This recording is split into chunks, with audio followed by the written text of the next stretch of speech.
Hello, my name is Sarah, and in this session I'm going to be discussing the recent changes to the maintenance organisation Exposition. This will take a few moments of your time. Changes are being made to the Maintenance Organisation Exposition, MOE, and associated manuals and authorisation processes. These changes will bring our procedures and processes into line with the current regulatory requirements.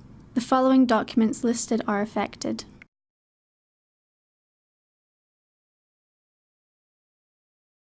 These documents all exist on the Bristow portal.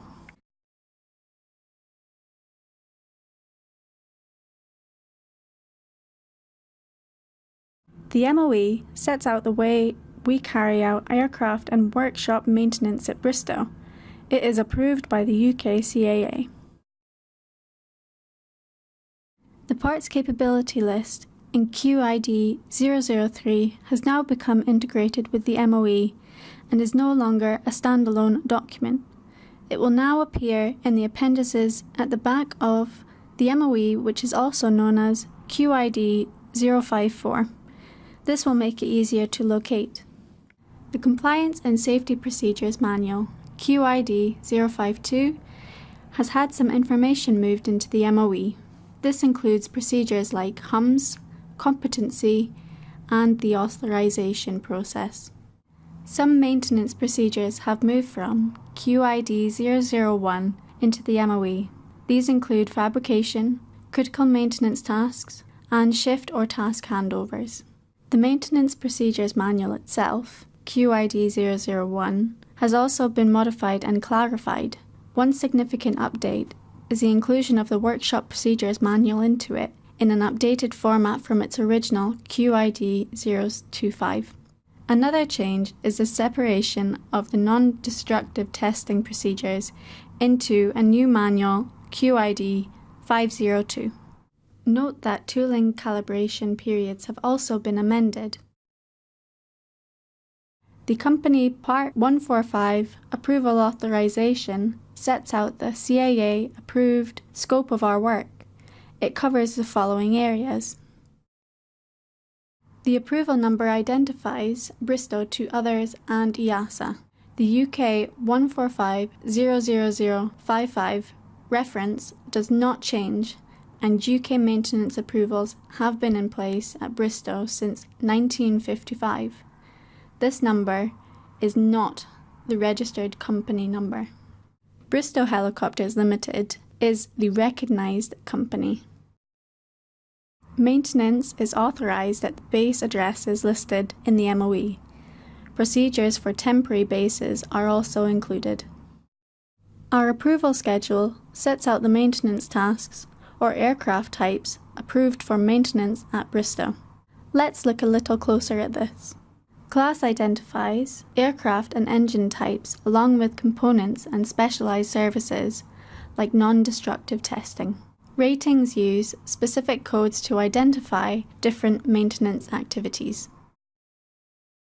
Limitation specifies the aircraft or location permitted. For example, line or base maintenance. The company approval shows maintenance possible on each aircraft type and if line or base maintenance is approved. The helicopter A3 rating includes the AW189, for example. It also shows that we are permitted to perform line and base maintenance tasks. A more complex class list covers component ratings. These C rating EASA component codes are now used on the authorization documents. The MOE uses these same codes and they are also used in the capability lists. There are a number of these codes covering a large number of components. Not every base will have all C rating approvals. Some staff may not have any C ratings on their authorizations. Some workshop staff may have a number of them. The Specialised Services Class D1 rating applies to non-destructive testing, NDT, Only a few staff will be involved in these activities. Here is an example of the new style B13 authorization record. It now contains more information than the old version. It shows the same BHL reference number and staff details as before, and the categories authorized, and now includes a license number and license expiry date, as well as the authorization expiry date. C rating privileges may only be used for certification if they are listed here on the authorization record. Authorization records must be signed by the holder immediately. Failure to do this will void any work certified.